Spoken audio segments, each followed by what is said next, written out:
Hello everyone. तो चलिए आज का लेक्चर स्टार्ट करते हैं। तो सॉल्व एग्जांपल 14.4। देखो क्या बोला है। The VI characteristic of a silicon diode is shown in the figure 14.17। ये वाली जो फिगर दिख रही है this is 14.17। Calculate the resistance of the diode at ID is equal to 15 milli ampere and VD is equal to -10 volt. मतलब कि ये जो डायोड है इसका मटेरियल के हिसाब से क्या रेजिस्टेंस निकलेगा, मतलब कि वो जब भी सर्किट में कनेक्टेड रहेगा तब वो कितना रेजिस्टेंस शो करेगा वो हमें यहाँ पे पता करना है। और यहाँ पे हमें वी आई कैरेक्टरिस्टिक दी गई है, मतलब कि वोल्टेज वर्सेस करंट की जो कैरेक्टरिस्टिक है वो यहाँ पे हमें मेंशन की गई है, दी गई है। तो हमें इसको इस्तेमाल करके हमें यहाँ पे इसका रेजिस्टेंस निकालना है। तो पहले केस में हमें आई डी इज इक्वल, मतलब कि जब डायोड करंट 15 मिली एम्पियर है तब हमें इसका रेजिस्टेंस कितना शो करेगा वो हमें यहाँ पे पता करने को बोला गया है। तो एक काम करते हैं ना, ये 15 मिली एम्पियर पे हमें यहाँ पे रेजिस्टेंस, मतलब कि इसके रिस्पेक्ट में हमें यहाँ पे तब कितना रेजिस्टेंस शो करता है वो हमें पता करने को बोला है। तो एक काम करते हैं, उससे थोड़ी 5 वैल्यू इंक्रीज कर लो, मतलब कि 20 मिली एम्पियर, और 5 वैल्यू घटा लो, मतलब कि 10 मिली एम्पियर। तो हम यहाँ पे क्या करते हैं कि यहाँ पे करंट का चेंज ले लेते हैं, मतलब कि चेंज इन करंट यहाँ पे ले लेते हैं। ठीक है, उसी तरीके से उसके रिस्पेक्ट में यहाँ पे दो पॉइंट ऐसे भी निकाल लेते हैं जो 10 और इसको एक्स एक्सिस पे मैच करने वाला, मतलब कि पोटेंशियल की एक्सिस पे मैच करने वाला एक पॉइंट, दैट इज दी 0.5। और दूसरा जो पॉइंट है जो 20 मिली एम्पियर को मैच करेगा तो वो हम ले लेते हैं 0.8 वोल्ट। ठीक है, तो 0.5 वोल्ट एंड 0.8 वोल्ट। तो ये दोनों का वेरिएशन जो हम डेल्टा वी ले लेते हैं। ठीक है, तो भाई ये जो delta V by delta I होगा ना, v is equal to I R के हिसाब से अगर मैं v is equal to I R बोलता हूं तो delta v by delta I जो निकल के आएगा वो मुझे यहाँ पर रेजिस्टेंस की वैल्यू प्रोवाइड करेगा। ठीक है, तो अल्टीमेटली मैं ये बोल सकता हूँ कि इसका जो स्लोप होगा ना, इसका जो स्लोप होगा अल्टीमेटली हम जो करने वाले हैं उससे हम क्या निकालने वाले, वैसे delta I by delta we हम यहाँ पे निकालेंगे, लेकिन delta I by delta we जो भी है वो होता है स्लोप एक्चुअल में। ठीक है, हम उसका व्यस्त लेने वाले हैं, तो हम यहाँ पे क्या निकालेंगे, डेल्टा वी बाई डेल्टा आई। ठीक है, तो एक्चुअल में स्लोप नहीं बोल सकते, स्लोप का इन्वर्स हो जाएगा यहाँ पे। ठीक है, तो अल्टीमेटली मुझे ये जो रेजिस्टेंस निकालना है तो उसके लिए मैंने क्या किया, यहाँ पे वेरिएशन ले लिया। तो रेजिस्टेंस जिसको हम फॉरवर्ड बायस का रेजिस्टेंस भी बोल सकते हैं, है ना। तो resistance during the forward bias condition is nothing but equal to delta V by delta I. अभी ध्यान से देखोगे तो आपको डेल्टा वी कितना नजर आएगा, डेल्टा वी मतलब कि 0.5, इसको आप फाइनल वैल्यू बोल लो, इसको आप इनिशियल वैल्यू 0.5 जो भी है वो इनिशियल होगी।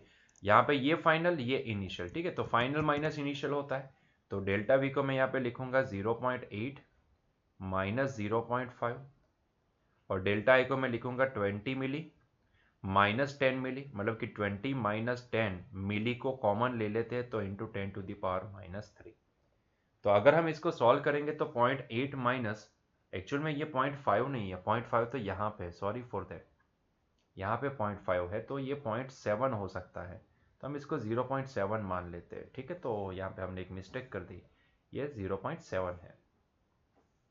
ठीक है, 0.5 तो यहाँ पे है तो ये 0.7 होगा।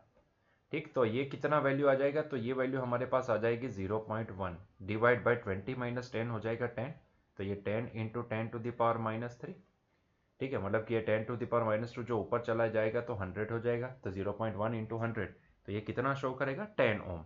मतलब कि जब भी ये डायोड फॉरवर्ड बायस कैरेक्टरिस्टिक में कनेक्टेड होगा तब एक्चुअल में उसका इंटरनल रेजिस्टेंस यहाँ पे 10 ओम का रहेगा, है ना, मतलब कि वो 10 ओम यहाँ पे रेजिस्टेंस सर्किट में शो करेगा। ठीक है, नेक्स्ट दूसरे में क्या बोला है, Vd is equal to -10 volt हो तब वो कितना रेजिस्टेंस, मतलब कि अल्टीमेटली आपको रिवर्स बायस कंडीशन का यहाँ पे रेजिस्टेंस निकालने को बोला गया है ना। तो चलिए, resistance during the reverse bias condition वो क्या होगा, तो यहाँ पे पर्टिकुलर एक ही वैल्यू बोली है तो हम एक ही वैल्यू कंसिडर कर लेते हैं, तो मतलब कि ये हो जाएगा V बाई आई, और यहाँ पे V कितना है तो हमें बोला है -10 वोल्ट लेना है, मतलब कि ये वाला पॉइंट। और तब करंट कितना है, तो भाई देखो ये करंट कितना है, तो करंट की वैल्यू है 1 माइक्रो एम्पियर। ग्राफ से ही सारी चीज़ें लिखनी है और क्या करना है, यहाँ पे कुछ भी नहीं। ठीक है, तो ये हो जाएगा -10 डिवाइड बाय यहाँ पे वन माइक्रो मतलब कि, और वो भी नेगेटिव वाई एक्सिस पे है ना, तो माइनस 1 माइक्रो मतलब कि -1 इंटू 10⁻⁻6। तो माइनस माइनस तो प्लस हो जाएगा, तो ये हो जाएगा 10 इंटू 10⁻6। तो कुल मिला के देखोगे तो ये हो जाएगा 10⁻7 ओम, या फिर आप इसको बोल सकते हो 10⁻6 इंटू 10। ठीक है, तो ये हो जाएगा 10 मेगा ओम। ठीक है, 10⁻6 को हम मेगा बोलते हैं, 10⁻3 को हम किलो बोलते हैं, तो आपको किलो में लिखना है तो भी लिख सकते हो, हम इसको 10 मेगा ओम भी बोल सकते हैं। तो this is the resistance in the reverse bias condition. तो शायद इसीलिए हम ये बोल सकते हैं 10 मेगा ओम का रेजिस्टेंस मतलब कि it is very big value. ठीक है, कंपेयर टू दिस, देखो जब भी फॉरवर्ड बायस कंडीशन में, तब वो डायोड जो भी है, क्योंकि अल्टीमेटली वो भी एक कंपोनेंट है, एक मटेरियल से बना है, तो डेफिनेटली किसी भी मटेरियल अगर उसमें से चार्ज का फ्लो परमिसेबल है तो डेफिनेटली वो कुछ रेजिस्टेंस शो करता है ना। जैसे कैपेसिटर के केस में भी देखे थे, अलबत्त इसका जो भी वर्किंग होता है वो कुछ अलग होता है, कैपेसिटी का मतलब कुछ अलग निकलता है, कैपेसिटर के चार्जिंग प्रोसेस कुछ अलग होती है, इंडक्टर के केस में भी कुछ अलग होता है। लेकिन जब भी हम उसको अल्टरनेटिंग करंट में देखे थे तब हमने उसको रिएक्टेंस से शो किया था, मतलब कि उसका इक्विवेलेंट रेजिस्टेंस सर्किट में क्या होगा उससे हम उसको आइडेंटिफाई करते थे, है ना। तो कहने का मतलब यही होता है कि कोई भी कंपोनेंट हमने मैन्युफैक्चर किया तो डेफिनेटली आप देखना वो गर्म होगा मतलब कि भले उसमें से चार्ज का फ्लो है, लेकिन भाई वो जब भी सर्किट में कनेक्टेड होता है तो वो प्योर मटेरियल नहीं होता है, मतलब कि वो प्योर नहीं होता। इवन कंडक्टिंग मटेरियल खुद एक रेजिस्टेंस शो करता है, वो एक प्योर रेजिस्टर होता है ना।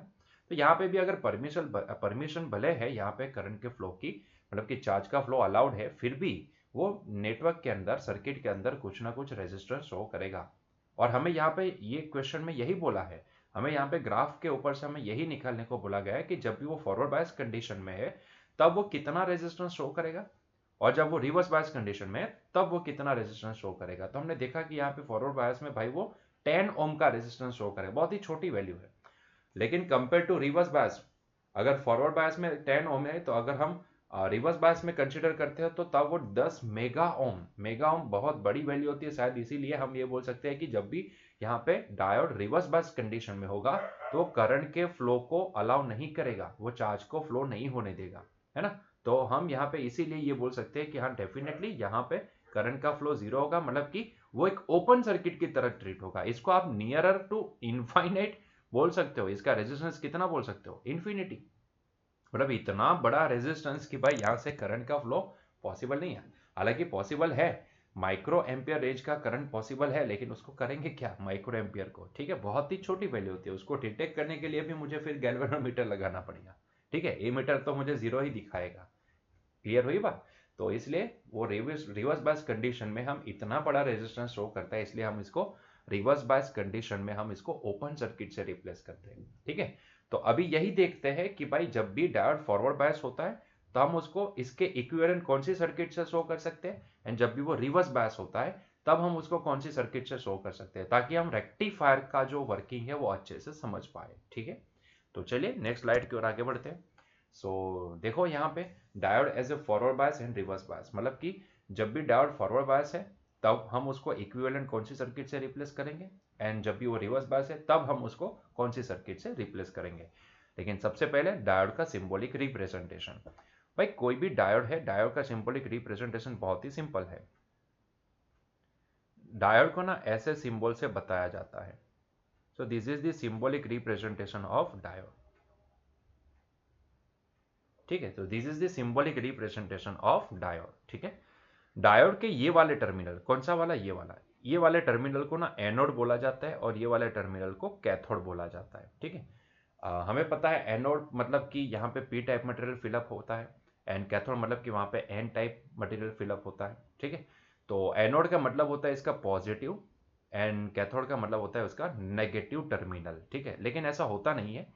हम कैसे वो फॉरवर्ड बायस में, कैसे वो रिवर्स बायस में, वो आइडेंटिफाई करते हैं कुछ अलग तरीके से। हाँ, इसके टर्मिनल को हम ये पॉजिटिव बोलते हैं और इसको नेगेटिव बोलते हैं, लेकिन इसका मतलब ये नहीं होता है कि यहाँ पे जब भी सप्लाई देते तो वो पॉजिटिव ही आए। ठीक है, इसका मतलब ये नहीं निकलता है।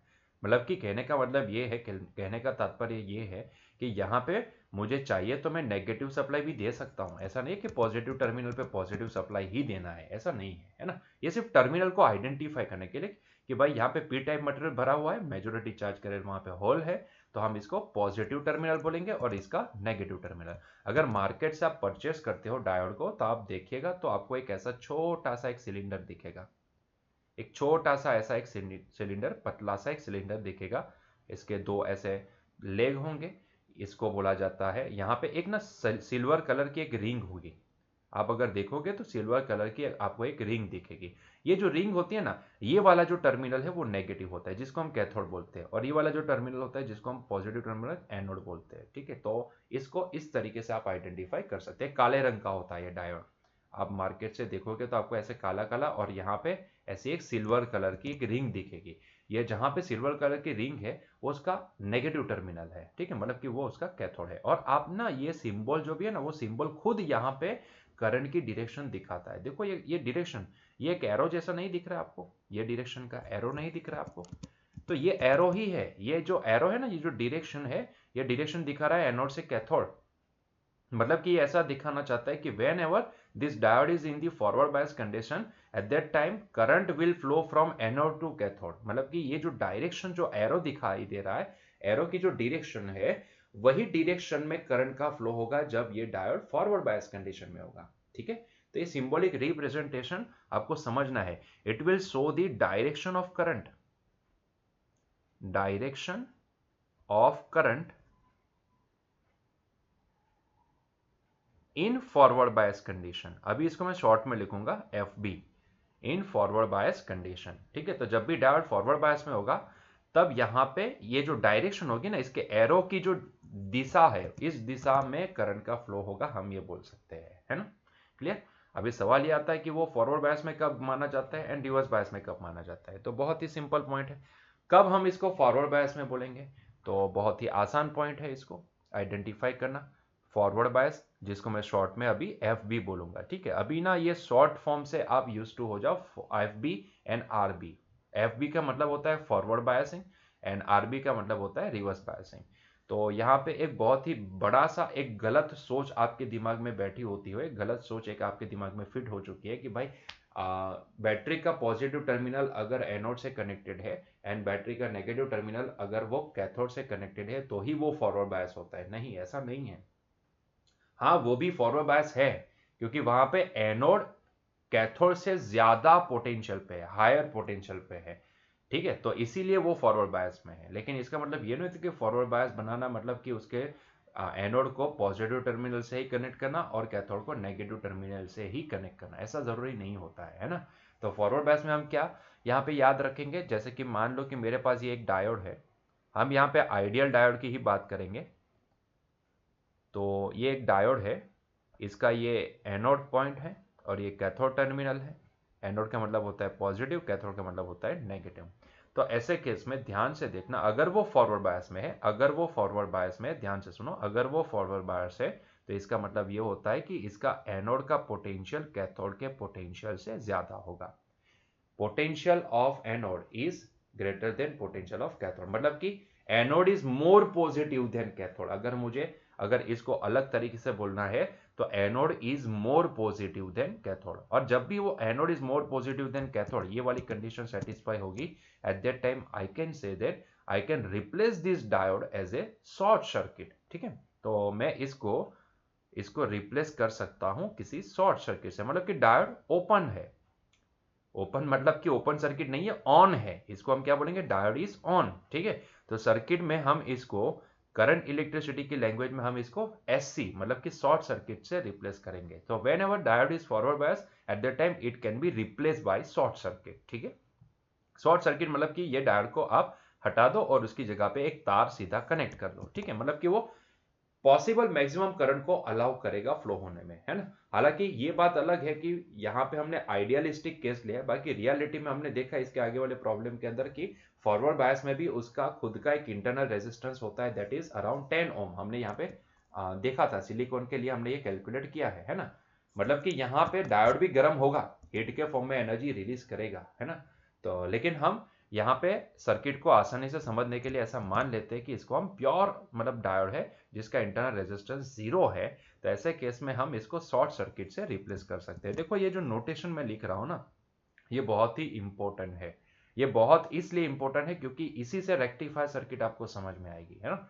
मैं उसका वर्किंग ना वर्बली समझाने वाला हूँ, यहाँ पे सर्किट ड्रॉ करता जाऊंगा और आपको समझाता जाऊंगा, यहाँ पे कोई लिखावट नहीं होगी, है ना। वो आपको खुद से अपने हिसाब से लिखना होगा। तो यहाँ पे समझते जाओ कि मैं क्या बोल रहा हूँ। तो अगर हम आइडियल डायोड मानते हैं तो डायोड कब एनोड कब फॉरवर्ड बायस में होता है, तो जब भी उसका anode is more positive than cathode, मतलब कि ये वाली कंडीशन सेटिस्फाई होती है, at that time we can say that this diode is forward bias. और जब भी वो फॉरवर्ड बायस है तो उसको हम शॉर्ट सर्किट से रिप्लेस कर सकते हैं। और जब भी वो फॉरवर्ड बायस होगा तब उसमें से फ्लो होने वाला करंट कौन सी डायरेक्शन में होगा, तो फ्रॉम एनोड टू कैथोड। तो ये जो ब्लू कलर की जो इंक से मैंने लिखा है ये करंट की डायरेक्शन को दिखाता है। So current will flow in this direction, ठीक है, from anode to cathode. Clear? तो in this direction current will flow. ठीक है, तो ये तो हो गई बात फॉरवर्ड बायस की। अगर मान लो कि डायोड रिवर्स बायस में है, मतलब कि शॉर्ट में इसको मैं आरबी बोलूंगा, ठीक है, आरबी का मतलब होता है रिवर्स बायस। तो ऐसे केस में डायोड को उल्टा कनेक्ट करने की जरूरत नहीं है भाई, डायोड को सीधा ही रहने दो। रिवर्स बायस का मतलब क्या निकलता है, रिवर्स बायस का मतलब जो निकलता है वो हम समझते हैं, ठीक है। तो ये हो गया इसका एनोड, ये हो गया इसका कैथोड। एनोड मतलब कि पॉजिटिव टर्मिनल, कैथोड मतलब कि negative terminal. So whenever it is in the reverse bias condition, at that time condition कौन सी फॉलो होगी, तो Va is less than Vk, मतलब कि anode is more negative than cathode, या फिर बोलेंगे cathode is more positive than anode. तो ऐसे केस में ये डायोड जो भी है वो रिवर्स बायस कंडीशन में होगा। और रिवर्स बायस कंडीशन में हमने देखा कि सिलिकॉन का जो डायोड था वो हमें 10 मेगा ओम का रेजिस्टेंस शो करता है, मतलब कि वो करंट को अलाउ ही नहीं करेगा फ्लो होने के लिए। मतलब कि अगर मैं प्रैक्टिकली देखूं तो करंट इलेक्ट्रिसिटी की लैंग्वेज में मैं इसको ओपन सर्किट से रिप्लेस कर सकता हूं, है ना। तो इसको मैं क्या बोलूंगा, ओपन सर्किट। तो तब यहां से फ्लो होने वाला करंट कितना होगा, तो भैया फ्लो करंट थोड़ी ना फ्लो कर पाएगा, फ्लो होने वाला करंट हमारे लिए तो 0 एम्पियर होगा, है ना। एम्पियर रेंज में हम देख रहे हैं, हालांकि हमें पता है कि यहाँ पे माइक्रो एम्पियर रेंज का करंट फ्लो करता है, लेकिन फिर भी हम यहाँ पे एम्पियर रेंज में इसको 0 लिखेंगे, ठीक है। तो this diode can be replace by open circuit in the reverse bias condition, ठीक है। तो क्या आपको ये नोटेशन समझ में आ गए? पहला तो सिंबॉलिक रिप्रेजेंटेशन डायोड का क्या है, ठीक है, एनोड क्या होता है, कैथोड क्या होता है, और ये जो एरो की, ये जो मतलब कि डायोड की जो डायरेक्शन दिखाई दे रहा है ना एरो से, इसको हम बोलते हैं करंट की direction in the forward bias condition, क्योंकि फॉरवर्ड बायस कंडीशन को हम डायोड को रिप्लेस करते हैं शॉर्ट सर्किट से, रिवर्स बायस कंडीशन में हम उसको रिप्लेस करते हैं ओपन सर्किट से, ठीक है। तो आई होप सो कि अभी आपको ये समझ में आ चुका है कि फॉरवर्ड बायस मतलब क्या, रिवर्स बायस मतलब क्या है, और कैसे हम इसको आइडेंटिफाई कर सकते हैं, ठीक है। तो चलिए अभी रेक्टिफायर सर्किट के पास चलते हैं। So now we are going to discuss PN junction diode as a half wave rectifier. अगर कोई मुझे पूछता है कि भाई ये जो पीएन जंक्शन डायोड है इसकी एप्लीकेशन क्या है, तो क्या मैं इसको ऐसे बोलूं कि ये इसकी एप्लीकेशन जो भी है वो रेक्टिफायर सर्किट है? नहीं, इसकी एप्लीकेशन में बोलूंगा ऑन ऑफ स्विचिंग। इसकी एप्लीकेशन में क्या बोलूंगा, ऑन ऑफ स्विचिंग।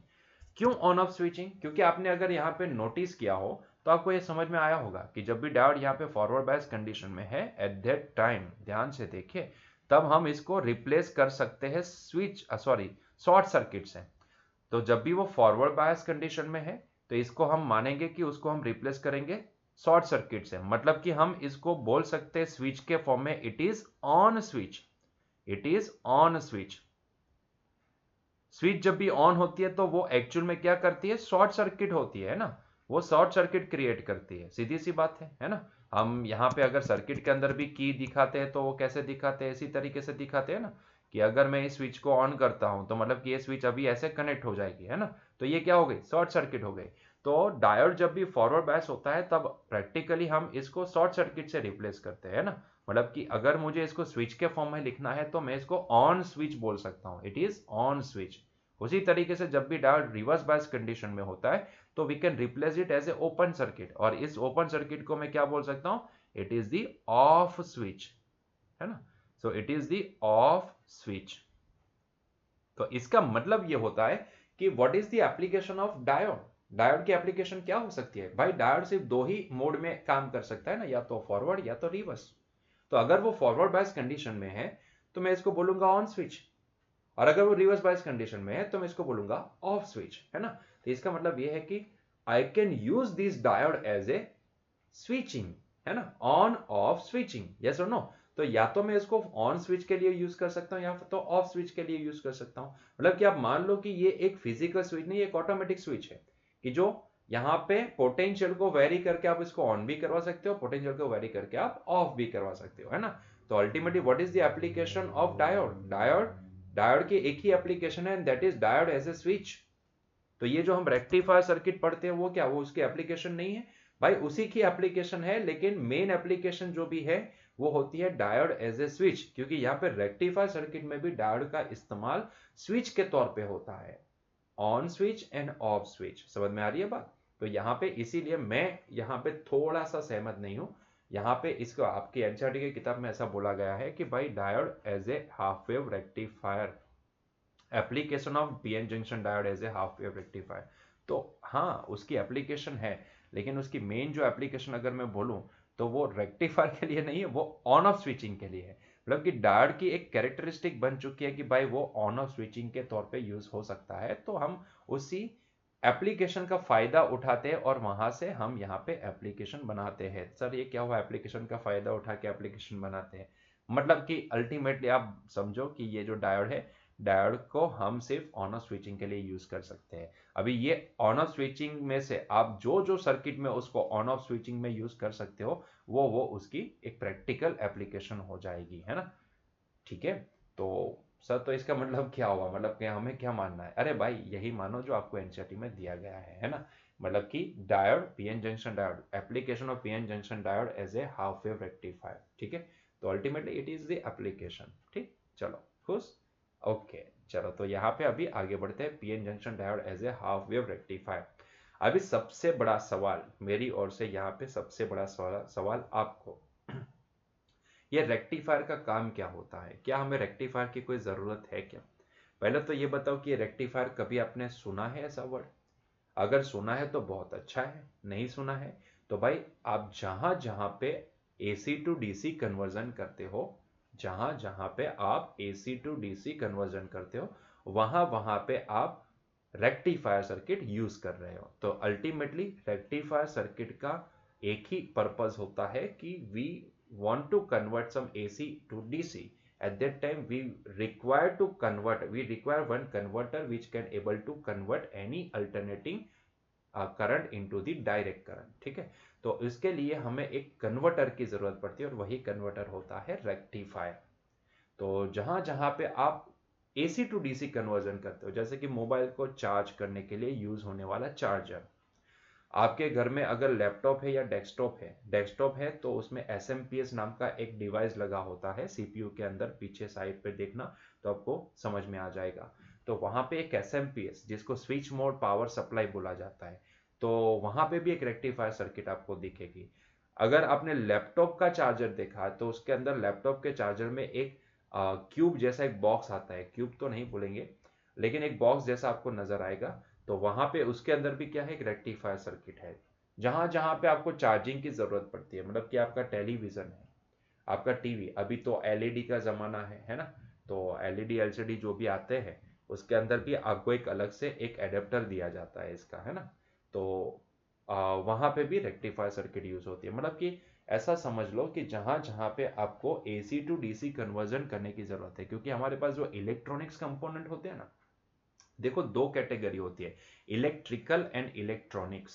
इलेक्ट्रिकल मतलब कि पूरा अल्टरनेटिंग करंट पे बेस्ड, एंड इलेक्ट्रॉनिक्स मतलब कि पूरा डायरेक्ट करंट के बेस्ड, है ना। तो ये जो आपकी छोटी छोटी सर्किट होती है वो सारी जो ऑपरेट होती है वो यहाँ पे इलेक्ट्रॉनिक्स होती है, इलेक्ट्रॉनिक सर्किट होती है ना। जैसे कि आपके पास अगर कोई लैंप है, नाइट लैंप है, तो उसमें डिम फुल करना, कलर को चेंज करने वाली सर्किट, तो ये सारी सर्किट जो भी होती है, आपकी कार जो भी छोटे बच्चों के खिलौने की कार होती है तो उसके अंदर भी जो सर्किट होती है वो सारी जो भी होती है वो डीसी सर्किट होती है, डिजिटल इलेक्ट्रॉनिक्स से बनी सर्किट, है ना। डिजिटल इलेक्ट्रॉनिक्स का एक पार्ट होता है ये मैन्युफैक्चरिंग ऑफ पीसीबी। खैर उतना डिटेल में वहां पे नहीं जाएंगे। तो अल्टीमेटली ये सारी सर्किट को ड्राइव करने के लिए, क्योंकि अभी ना आप, पहले का जमाना अलग था कि जब वहां पे कार को ऑपरेट करने के लिए वहां पे पीछे सेल लगाने ही पड़ते थे, लेकिन अभी यहाँ पे रिचार्जेबल बैटरी आई। अभी रिचार्जेबल बैटरी भी यहाँ से हटी है और यहाँ पे सीधा आपको एसी डीसी दोनों, मतलब कि आप सेल से भी इसको चला सकते हो, और यहाँ पे चार्ज करने के लिए आप सेल नहीं बदलना चाहते तो रिचार्जेबल सेल लेके आओ, यहाँ पे सीधा एडेप्टर आपको मिल जाएगा, उसको लगा दो तो रिचार्जेबल सेल उसी के अंदर चार्ज भी होते जाएंगे, है ना। तो कहने का मतलब, कहने का तात्पर्य ये है कि जहां जहां पे हमें डिजिटल सर्किट को ऑपरेट करवाना है तो हमें डीसी सप्लाई चाहिए, है ना। और उसके लिए हमारे घर में तो डीसी डायरेक्टली तो आता नहीं है ना। कोई भी यहाँ पे मैन्युफैक्चरिंग कंपनी है हमारी, मतलब कि जो हमें यहाँ पे करंट भेजती है, मैं तो करंट ही बोलूँगा ना, अच्छा छोड़ो, बिजली भेजती है, तो वो चाहे जीईबी हो या टोरेंट हो, ठीक है। तो वो लोग ऐसा तो नहीं कहेंगे ना कि भाई आपके घर में कितने डिजिटल कंपोनेंट्स हैं, बताओ हमें लिस्ट दे दो, तो उस हिसाब से आपको उसकी अलग आपको लाइन खींच के दे देंगे। ऐसा नहीं होता है, ऐसा नहीं होता है। हमारे घर में एसी ही आता है और उसी को हमें कन्वर्ट करने का ज़रूरत पड़ता है ना। तो इसीलिए हमें यहाँ पे एक ऐसा कन्वर्टर चाहिए जो हमें एसी टू डीसी कन्वर्जन करके दे, और ये जो कन्वर्जन करके देता है इसी को हम रेक्टिफायर बोलते हैं। अभी रेक्टिफायर में हमारे पास दो कैटेगरी होती है, एक होता है हाफ वेव रेक्टिफायर एंड दूसरा होता है फुल वेव रेक्टिफायर, है ना। अभी यहाँ पे भी एक जोल है, ये पूरी कंप्लीट सर्किट नहीं है, यहाँ पे कुछ मिसिंग है। जो मिसिंग पार्ट है वो आपको इसके बाद की नेक्स्ट टू नेक्स्ट स्लाइड में आपको समझ में आ जाएगा, है ना। क्योंकि आपको यहाँ पे जो आउटपुट वोल्टेज दिख रहा है ना, वो शायद आपको ऐसा लगे कि सर ये तो डीसी थोड़ी ना, डीसी का मतलब होता है डायरेक्ट करंट, ये तो कुछ पल्सेटिंग जैसा दिख रहा है। जी हाँ, it is pulsating output voltage, ठीक है। खैर उसको बाद में देखते जाते हैं। तो यहाँ पे हमें हाफ वेव रेक्टिफायर पहले देखेंगे। हाफ वेव रेक्टिफायर तो आपको अभी समझ में आ चुका होगा कि what is the use of rectifier circuit, rectifier circuit क्यों यूज करते हैं, इसका पर्पस क्या होता है, वो सारी चीजें हम समझ चुके हैं। और सबसे बड़ी चीज यहाँ पे कि जब भी हम रेक्टिफायर सर्किट यूज करते हैं तो अल्टीमेटली हम कहीं ना कहीं जो भी डिजिटल सर्किट को ऑपरेट करना चाहते हैं उस सर्किट को ऑपरेट करने के लिए यहाँ पे रेक्टिफायर सर्किट यूज करते हैं। तो रेक्टिफायर सर्किट सिर्फ हमें क्या करके देता है, एसी टू डीसी कन्वर्जन। मतलब कि मेरे घर में अगर 240 वोल्ट आ रहे हैं एसी सप्लाई, और मैं उसको कन्वर्ट करना चाहता हूँ मेरे एक मान लो कि डिजिटल इलेक्ट्रॉनिक्स का एक डिवाइस है, इसको ऑपरेट करना है और वो चल रहा है 5 वोल्ट के ऊपर, ठीक है। मेरे घर में आ रहे हैं 240 और मैं इसको कन्वर्ट करना चाहता हूँ 5 वोल्ट के ऊपर। तो मतलब कि मैं सीधा रेक्टिफायर सर्किट लगा दूंगा तो यहाँ पे सीधा रेक्टिफायर सर्किट से वो 240 वोल्ट का एसी सप्लाई 5 वोल्ट में कन्वर्ट नहीं होगा। यहाँ पे एक बहुत ही इंपॉर्टेंट, यहाँ पे रेक्टिफायर सर्किट कितनी है पता है, रेक्टिफायर सर्किट सिर्फ इतनी होगी। तो ये जो ट्रांसफार्मर वाला जो हिस्सा है ना, ये अलग से लगता है। हाँ, आप अगर चाहो तो कंबाइनली इसको रेक्टिफायर सर्किट बोल सकते हो, बोलना है तो बोल सकते हो, क्योंकि यहाँ पे ट्रांसफार्मर इज मस्ट। और ये स्पेसिफिकली देखोगे तो यहाँ पे देखो total number of turns primary side and secondary side आप कंपेयर करोगे तो आपको नजर आएगा कि ये जो भी है वो स्टेप डाउन ट्रांसफॉर्मर है। It is step down transformer, क्योंकि हमारे घर में जो भी हमारे डिजिटल कंपोनेंट्स होते हैं वो सारे ज्यादा से ज्यादा 24 वोल्ट 24 वोल्ट के ऊपर काम करते हैं। मैक्सिमम सर्किट तो 5 से लेके 12 के बीच में ही चल जाती है ना। तो इसका मतलब ये होता है कि यहाँ पे पहले तो 240 जो आ रहे हैं उसको पहले हमें स्टेप डाउन करके हमें 5 या 10 या 12 या हमें 24, तो ये उस हिसाब से हमें उसको पहले तो स्टेप डाउन करना पड़ेगा, 240 में से 12 वोल्ट को के ऊपर उसको लेके आना पड़ेगा, और फिर उस 12 वोल्ट एसी को हम कन्वर्ट करेंगे डीसी के अंदर। तो ये सीधा कन्वर्जन नहीं होता है, मतलब कि मैंने यहाँ पे एक डायोड एंड एक रेजिस्टर ये सर्किट को कनेक्ट कर दिया और बात खत्म, ये 240 जो भी है वो सीधा मेरे पास 12 वोल्ट में कन्वर्ट हो जाएगा डीसी में, तो ये मुमकिन नहीं है। पहले आपको एक स्टेप डाउन ट्रांसफॉर्मर लगाना पड़ेगा, तब ना बड़े बड़े ऐसे सेंटर टैपिंग वाले ट्रांसफॉर्मर आते थे, भद्दे से आते थे। अभी थोड़ी टेक्नोलॉजी चेंज हो चुकी है, लेकिन क्या करें, या आपकी सिलेबस के अंदर अभी भी वो सारी ओल्ड चीज़ें यहाँ पे समझाई जाती है। उन्होंने यहाँ पे ब्रिज रेक्टिफायर सर्किट को इंक्लूड ही नहीं किया है। बाकी आज की तारीख में रियलिटी में अगर हम यूज़ करते हैं तो वो ब्रिज रेक्टिफायर सर्किट होती है, और उसमें से वो सेंटर टैपिंग वाले भद्दे से जो ट्रांसफॉर्मर आते थे वो सारे निकल चुके हैं। लेकिन फिर भी हमें यहाँ पे ये सिलेबस में जितना है उतना देखेंगे, ठीक है। तो यहाँ पे ट्रांसफॉर्मर जो होता है वो स्टेप डाउन ट्रांसफॉर्मर होता है। इसका रोल क्या होता है वो मैंने आपको समझाया। ये स्टेप डाउन ट्रांसफॉर्मर का रोल यही होता है कि आपके घर में जो 240 आ रहे हैं उसमें से मान लो कि आपको 12 वोल्ट डीसी चाहिए, तो 240 में से पहले तो वो 12 वोल्ट एसी में कन्वर्जन होना बहुत ही जरूरी है। और वो कौन कर सकता है, वोल्टेज को डाउन कौन कर सकता है, तो ट्रांसफॉर्मर। हमने देखा था step up and step down, दो टाइप के ट्रांसफॉर्मर होते हैं। वोल्टेज बढ़ाना है तो स्टेप अप यूज करो, वोल्टेज घटाना है तो स्टेप डाउन यूज करो, ठीक है। तो स्टेप डाउन से क्या होता है, जितने भी चार्जर हमारे घर में दिखते हैं ना, सारे चार्जर के अंदर स्टेप डाउन ट्रांसफॉर्मर होता है ना।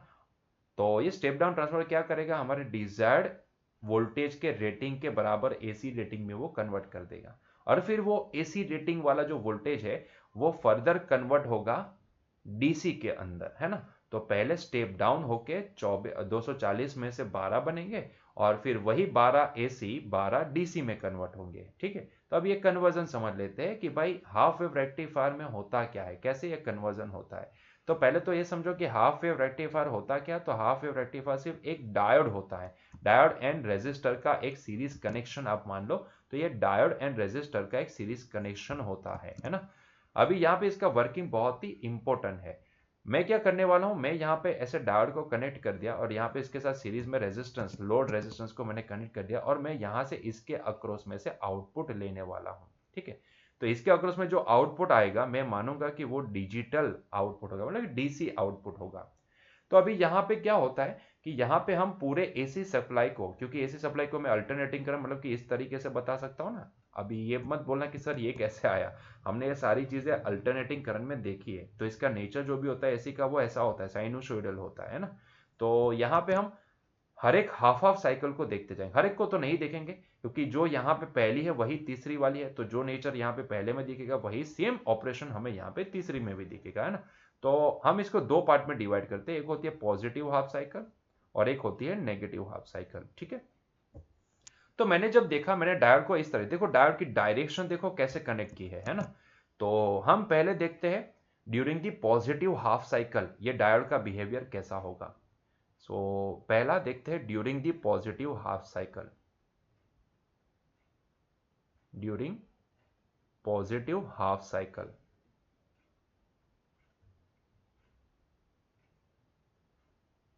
ठीक है। तो during the positive half cycle होगा क्या, तो मैंने यहां से पॉजिटिव हाफ साइकिल मतलब कि ये वाले टर्मिनल पे पॉजिटिव हाफ साइकिल जाएगी, जिसको मैं ऐसे दिखा सकता हूं।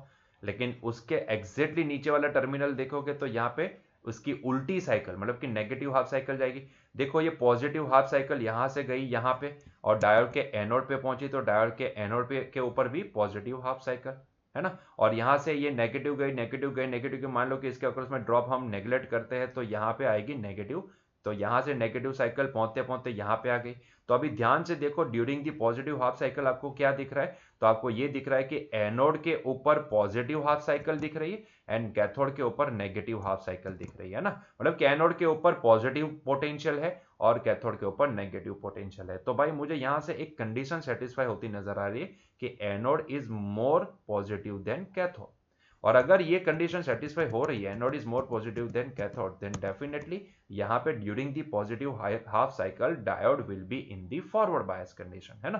तो यहाँ पे here in this cycle, in this positive half cycle मुझे क्या दिखा यहाँ पे, तो VA is greater than VK, और अगर VA is greater than VK तो this implies diode is forward bias, D is forward bias, D is FB, forward bias होगा। और अगर वो फॉरवर्ड बायस है तो हम इसको शॉर्ट सर्किट से रिप्लेस कर सकते हैं, है ना। मैंने अभी बताया था कि इसको प्रैक्टिकली हम शॉर्ट सर्किट से रिप्लेस कर सकते हैं। तो इसका मतलब ये होता है कि अभी सर्किट कैसी बनेगी, तो अभी सर्किट ना मैं यहां से सिर्फ सेकेंडरी पोर्शन से इतनी सर्किट बनाऊंगा, ठीक है। तो अब मेरे लिए सर्किट क्या बनेगी, तो अब मेरे लिए ये सर्किट कुछ ऐसी बन जाएगी। यहाँ पे डायोड जो भी था during the positive half cycle वो क्या हो चुका है, शॉर्ट सर्किट हो चुका है ना। तो ये शॉर्ट सर्किट से हमने इसको रिप्लेस कर दिया, ठीक है। यहां पे है हमारा ये सेकेंडरी वाइंडिंग, ठीक है, ये सेकेंडरी वाइंडिंग हुआ, ठीक है। और यहां पे हमारा ये रेजिस्टर कनेक्टेड है RL, ठीक। तो this is the RL। So in the during the positive half cycle मैंने अभी बताया कि मैं पूरी सर्किट तो यहाँ पे ड्रॉ नहीं करूंगा, मैं सिर्फ इतना पोर्शन यहाँ पे ड्रॉ करूंगा, ठीक है। यहां से आपको समझ में आ जाएगा। And we are trying to get the output from this RL, ठीक है। इसके अक्रॉस से मैं यहाँ पे आउटपुट मेजर करने को मेजर करने की ट्राई करूंगा, ठीक है। तो this is the output voltage. तो आप खुद ही देखो, तो ये तो बन चुकी है क्लोज लूप, है ना, ये तो बन चुकी है क्लोज लूप। मतलब कि यहाँ पे जितना सप्लाई आ रहा है, इसको थोड़ा सा अच्छे से समझ पाओ, इसके लिए मैं ना ये जो भी है इसको भी हटा देता हूं, और इसकी जगह पे मैं क्या करता हूं, इसी जगह पे मैं मान लो कि मैं यहाँ पे सप्लाई वीएस नोटेशन यूज कर लेता हूं। मान लो कि मैंने यहाँ पे एक ही सोर्स लगा दिया and that is having the VS supply, ठीक है, और मैंने यहाँ पे लगा दिया केवीएल।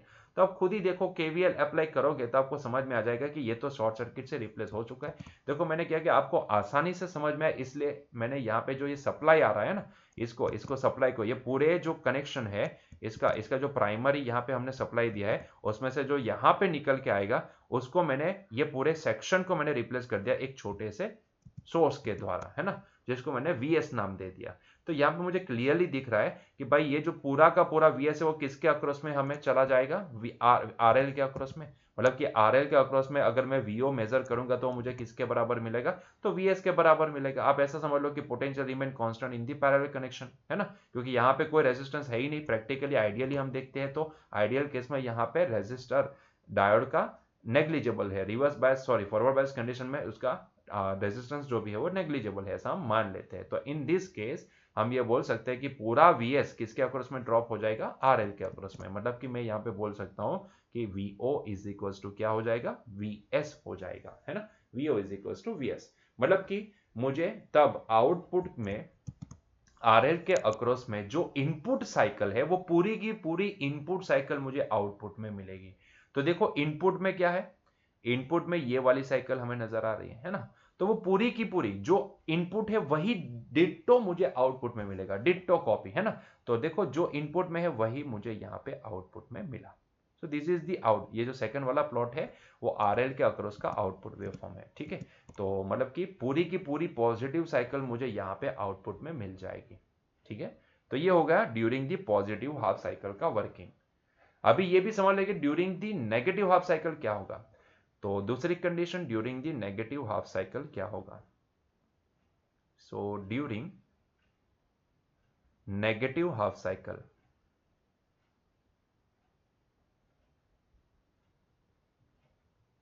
ठीक है, तो वो भी पता कर लेते हैं। तो during the negative half cycle अभी क्या होगा, तो मैं यहां से अभी इसको हटा देता हूं।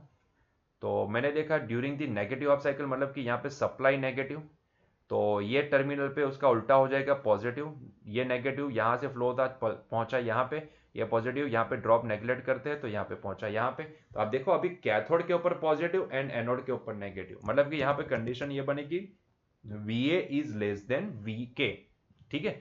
तो VA is less than VK, so condition ये बनी कि VA is less than VK। और अगर VA is less than VK है तो भाई ये तो रिवर्स बायस कंडीशन हो गई ना।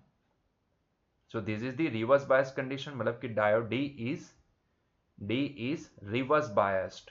और अगर वो रिवर्स बायस्ड है तो मैं प्रैक्टिकली इसको ओपन सर्किट से रिप्लेस कर सकता हूं। तो मैं इसको रिप्लेस करूंगा ओपन सर्किट से, और इतना जो पोर्शन है उसको मैं एक सप्लाई इस तरीके से सोर्स के द्वारा मैं दिखा देता हूं। तो मेरे पास अभी ये सर्किट कैसी बनेगी, तो ये तो हो गया डायोड ओपन सर्किट, है ना। तो इसको मैं ओपन सर्किट से रिप्लेस कर देता हूं, ये हो गया मेरे लिए सप्लाई, और यहां पे हमने कनेक्ट किया है RL, ठीक है। तो ये हो गया हमारा RL। तो आप खुद ही देखो यहाँ पे ये जो सप्लाई है वो VS है, तो यहाँ पे आप खुद ही देखो कि आपको क्या नजर आएगा। क्या कभी भी आपने ऐसा सुना है कि ओपन सर्किट में से करंट का फ्लो हो, पॉसिबल ही नहीं है ना, पॉसिबल ही नहीं है। मतलब कि ये ओपन सर्किट हो चुका है, this is the open circuit, तो डेफिनेटली यहाँ पे फ्लो होने वाला करंट जीरो होगा। अगर यहाँ पे करंट जीरो है तो मतलब कि इसमें से जाने वाला करंट भी जीरो है ना, करंट फ्लो ही नहीं करेगा ओपन सर्किट में से। तो भाई सीधी सी बात है, तो इसके अक्रॉस में वोल्टेज कितना मिलेगा, तो RL के अक्रॉस में जो मैं आउटपुट ले रहा हूं तो वो आउटपुट वोल्टेज मुझे कितना मिलेगा, तो आउटपुट वोल्टेज मुझे V is equal to I into RL के हिसाब से जीरो मिलेगा, है ना। तो ये आउटपुट वोल्टेज मुझे यहाँ पे मिलेगा जीरो। तो in this case during the negative half cycle आप देखो इनपुट भले नेगेटिव है लेकिन आउटपुट हमें जीरो मिल रहा है ना। क्यों जीरो मिला, क्योंकि आप देखो during the negative cycle, negative half cycle हमने उसकी सर्किट ड्रॉ करके देख लिया, तो हमने देखा कि यहाँ पे हाँ ये ओपन सर्किट से रिप्लेस हो सकता है, और ओपन सर्किट का मतलब होता है कि करंट का फ्लो जीरो होना, मतलब कि प्रैक्टिकली ये आरएल में से कोई भी करंट फ्लो नहीं करेगा, तो उसके अक्रॉस में ड्रॉप जीरो होगा, है ना। तो ड्यूरिंग द नेगेटिव साइकिल यहाँ पे हमें यह समझ में आया कि भाई आउटपुट में जीरो वोल्टेज मिल रहा है।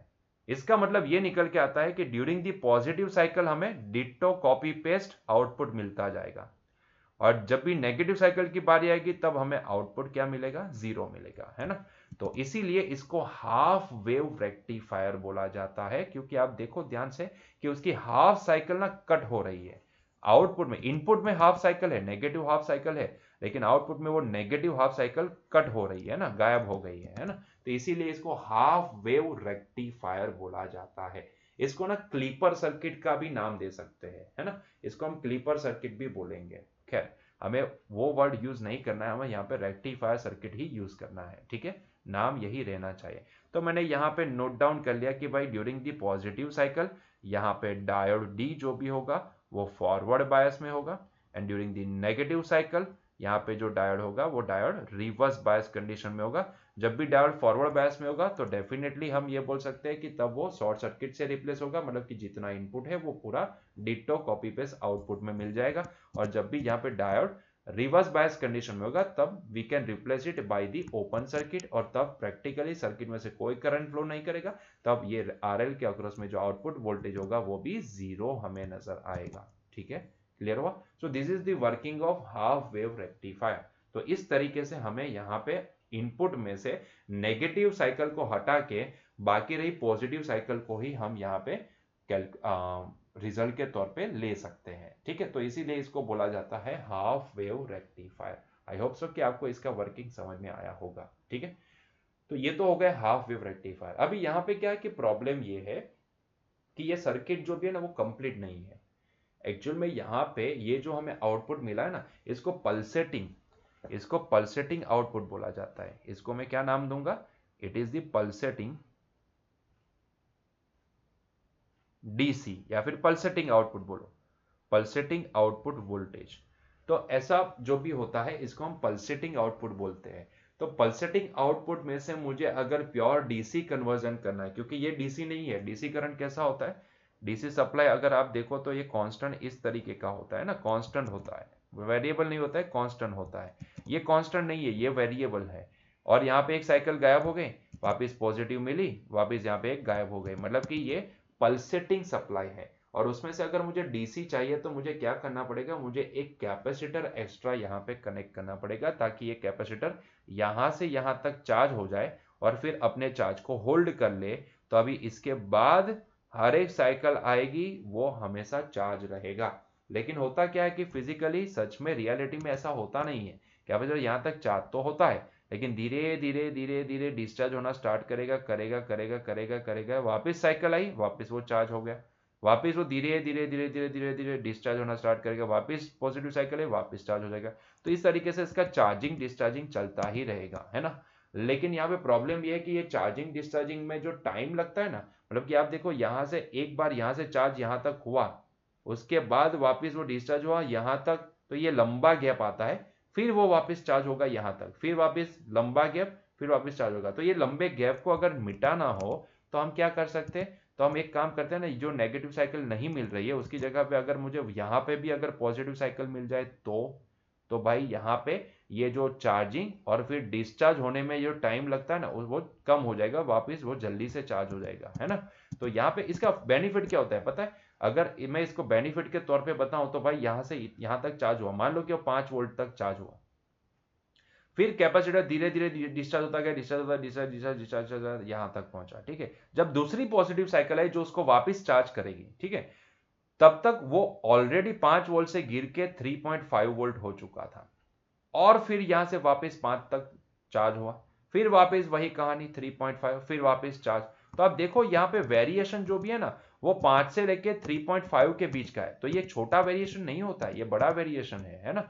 5 से लेके बार बार वो 3.5, वापिस 5, वापिस 3.5, वापिस 5, वापिस 3.5, तो इस तरीके से वेरिएशन तो चलता ही रहेगा। तो ये वेरिएशन बहुत बड़ा है, 3.5 माइनस 5 करो, अभी 5 माइनस 3.5 करो तो आपको समझ आएगा 1.5 वोल्ट का वेरिएशन है। इतना बड़ा वेरिएशन हम अलाउ नहीं कर सकते। ये कोई कांस्टेंट डीसी सप्लाई नहीं है। कांस्टेंट डीसी का मतलब क्या होता है, कंटिन्यूअसली 5 वोल्ट ही मिलना चाहिए। हाँ, 5 में वेरिएशन हो कि भाई 5 से 4.8 हुआ, 4.7 हुआ, वापस 5, वापस 4.9, वापस 5, तो ये एक्सेप्टेबल है। लेकिन इतना बड़ा गैप तो ये एक्सेप्टेबल नहीं होता है। तो इसके लिए क्या किया जा सकता है, तो इसके लिए अगर सोचो कि ये टाइम जो भी उसको ज्यादा मिल रहा है ना, उसकी जगह पे हम इसको कम टाइम दे देते, मतलब कि यहाँ पे भी ड्यूरिंग द नेगेटिव साइकिल हमें यहाँ पे कुछ भी नहीं मिल रहा है, उसकी जगह पे अगर मैं बोलूँ कि यहाँ पे भी पॉजिटिव साइकिल मिल जाए तो कैपेसिटर यहाँ से चार्ज हुआ 5 वोल्ट तक, फिर वो डिस्चार्ज होने तो गया, डिस्चार्ज होने के लिए, लेकिन उसको जैसे डिस्चार्ज हो रहा था 5 से लेके अभी हुआ 4.8, और वापस उसको एक पॉजिटिव साइकिल मिल गया, वापस वो 5 तक चार्ज हो गया, वापस यहाँ पे 4.8, वापस 5 तक चार्ज हो गया, वापस 30। तो इस तरीके की कहानी में हमें यहाँ पे वेरिएशन बहुत ही कम दिखेगा, है ना। यहाँ पे वेरिएशन बहुत ही, वहां पे 1.5 वोल्ट का था, यहाँ पे 0 पॉइंट समथिंग का वेरिएशन दिखेगा, और वो भी हम इसको मतलब कि अच्छे से मैनेज कर सकते हैं टाइम कांस्टेंट के द्वारा, ठीक है। तो इसका मतलब ये होता है कि हमें यहाँ पे एक जरूरत खड़ी हो गई, गुजराती बोलाई तो यहाँ पे हमें एक जरूरत खड़ी हो जाती है कि भाई यहाँ पे एनी हाउ ये जो हाफ वेव रेक्टिफायर है, उसकी जगह पे हमें यहाँ पे अगर फुल वेव रेक्टिफायर यूज कर ले, तो हमारे लिए ये जो कांस्टेंट डीसी का जो प्रॉब्लम है ना, ये कांस्टेंट डीसी जो हमें यहाँ पे नहीं मिल रहा है, वो हमें वहां पे मिलना स्टार्ट हो जाएगा, ठीक है। तो इसीलिए हम ज्यादातर हाफ वेव रेक्टिफायर यूज ही नहीं करते आज के जमाने में, तो कभी भी यूज नहीं करते आज के जमाने में। तो जो अभी हम देखने वाले हैं ना, वो फुल वेव रेक्टिफायर भी यूज नहीं करते, उसकी जगह पे हम bridge rectifier, full wave bridge rectifier circuit use करते हैं, है ना। वो सस्ती भी होती है और टिकाऊ भी होती है, मजबूत भी होती है, ठीक है। तो अब हम देखते हैं full wave rectifier.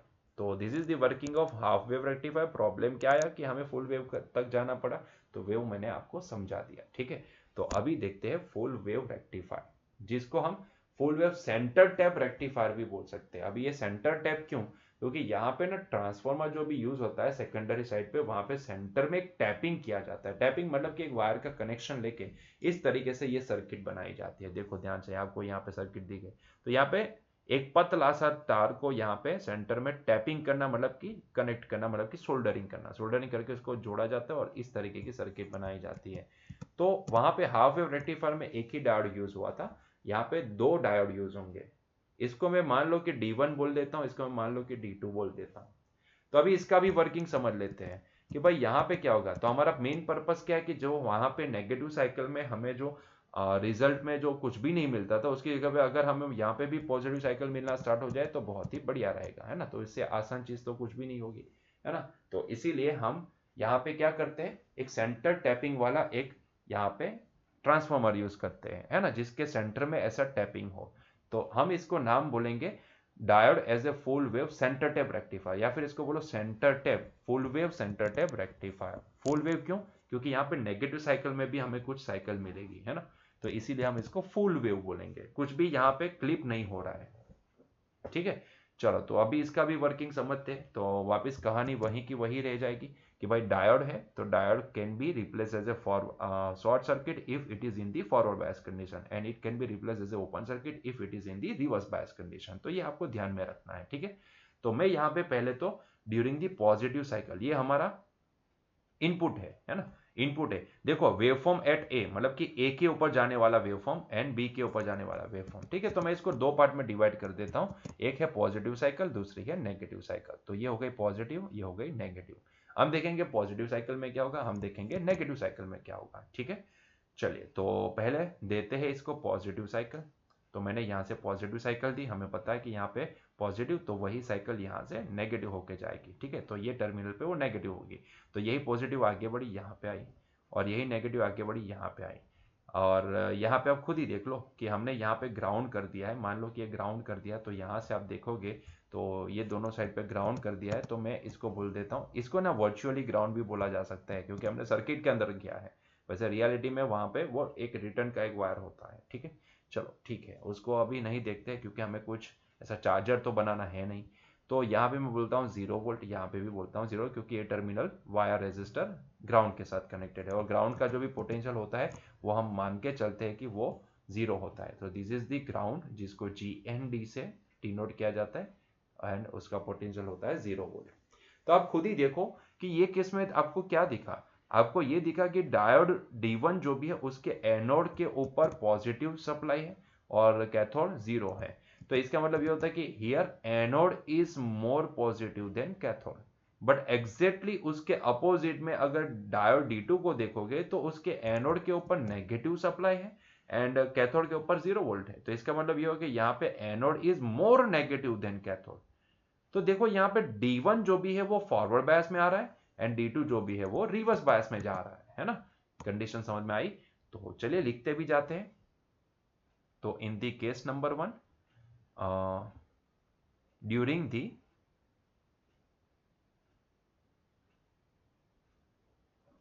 Positive half cycle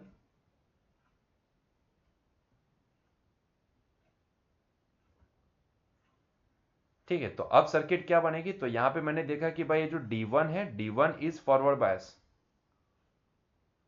D1 is forward बायस, मतलब कि मैं D1 को यहां पे प्रैक्टिकली देखूं तो शॉर्ट सर्किट से रिप्लेस कर सकता हूं, but D2 is reverse bias, D2 is reverse bias मतलब कि मैं इसको ओपन सर्किट से रिप्लेस करूंगा। ठीक है, तो मैं इसको OC से रिप्लेस करूंगा। इसको ना मैं बाजू में ही लिख देता हूं क्योंकि हमारे पास जगह बहुत ही कम है।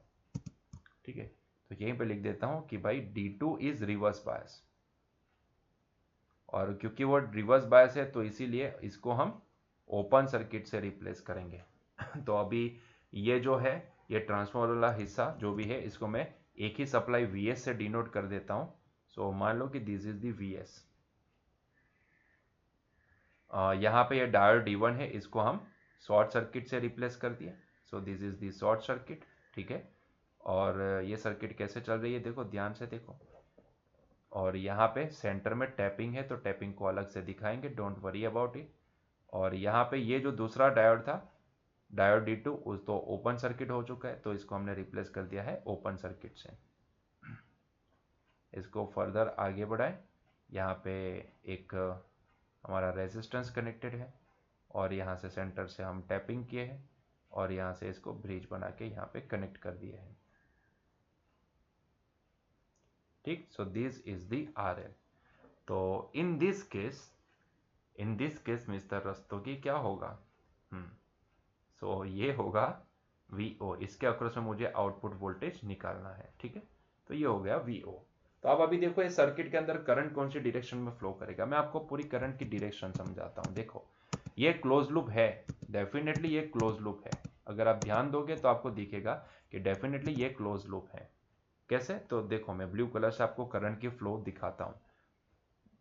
तो यहां से सप्लाई से करंट बाहर आया, करंट यहां से घूमता घूमता घूमता घूमता, ये शॉर्ट सर्किट है तो यहाँ पे जाएगा, यहाँ पे जाएगा, यहाँ पे जाएगा, यहाँ पे आएगा, यहाँ पे प्रिंसिपल नोड बोला, लेकिन यहाँ पे ओपन सर्किट की वजह से करंट यहाँ पे ये ब्रांच में नहीं जाएगा, ये ब्रांच में जाने वाला करंट 0 एम्पियर होगा।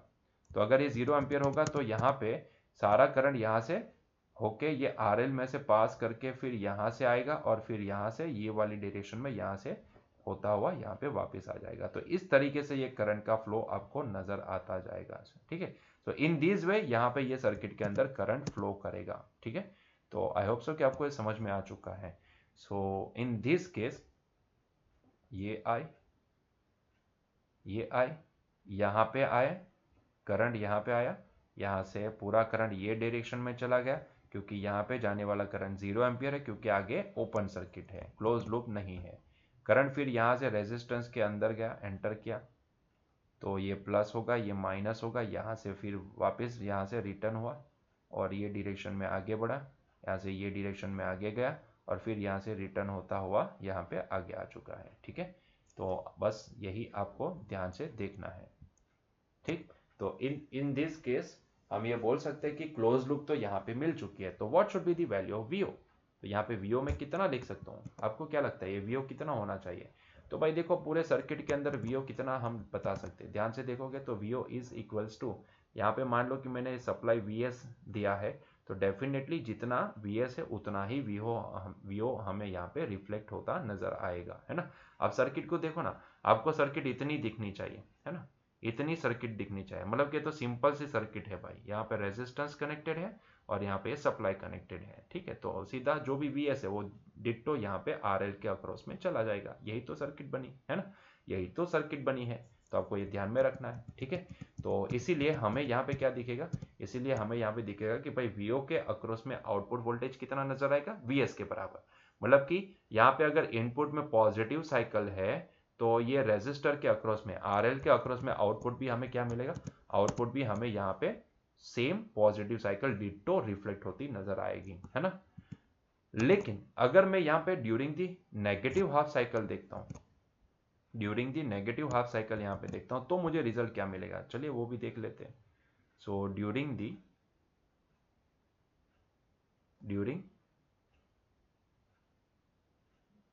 दी नेगेटिव हाफ साइकिल,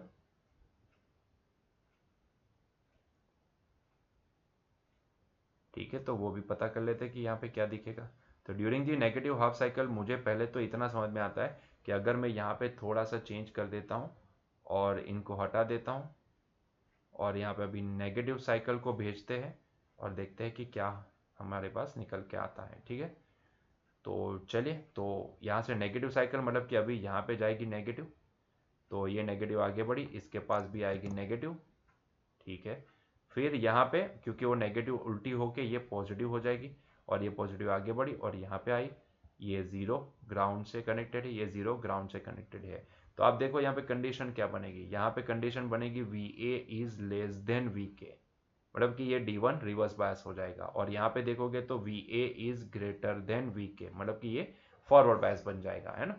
तो ये हो जाएगा फॉरवर्ड बायस।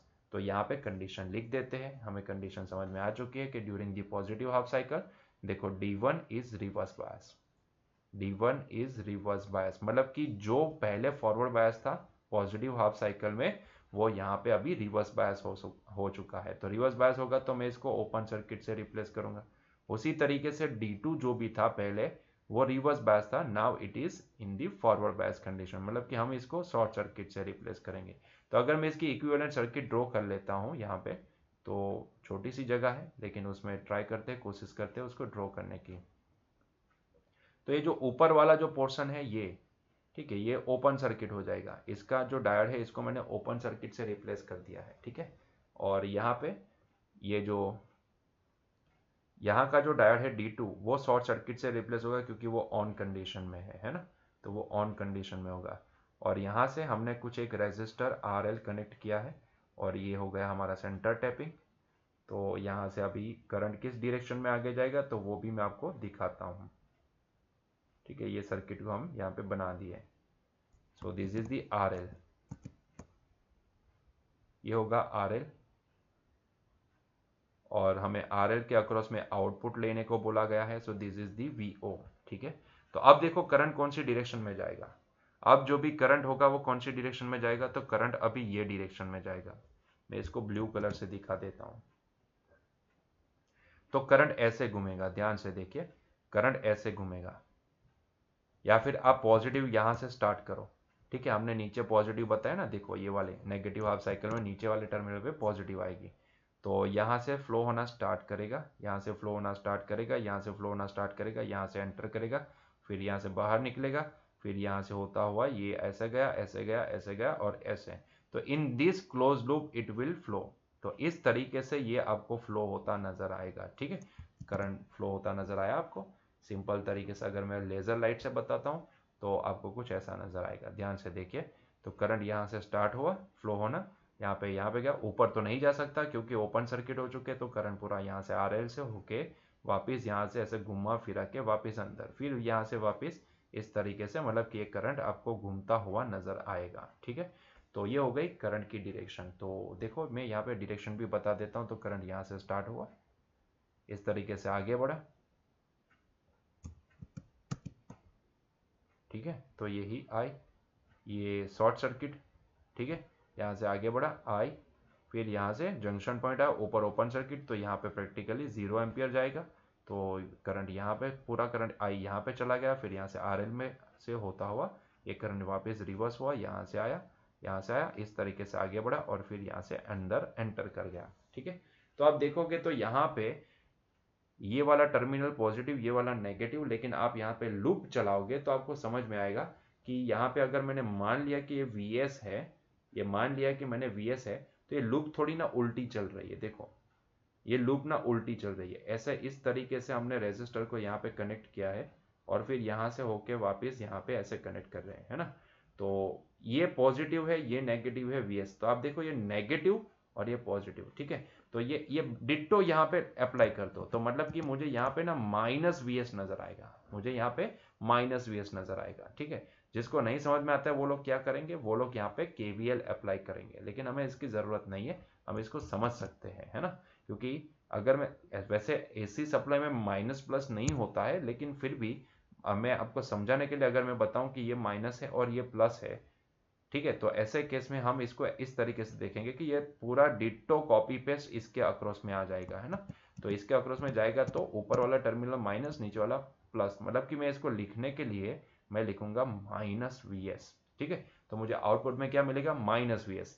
माइनस Vs मतलब कि जो यहाँ पे सप्लाई में है वो नेगेटिव साइकिल है, तो उसकी माइनस मतलब माइनस माइनस क्या हो जाएगा, प्लस हो जाएगा, मतलब कि वो भी पॉजिटिव बन के हमारे पास आएगी, है ना। तो पॉजिटिव तो एज इट इज पॉजिटिव आ रही है, लेकिन जो नेगेटिव साइकिल है वो भी यहाँ पे माइनस Vs, मतलब कि जो सप्लाई में नेगेटिव है वो माइनस माइनस होके प्लस हो जाएगी और पॉजिटिव साइकिल बन के हमें आउटपुट में मिलेगी।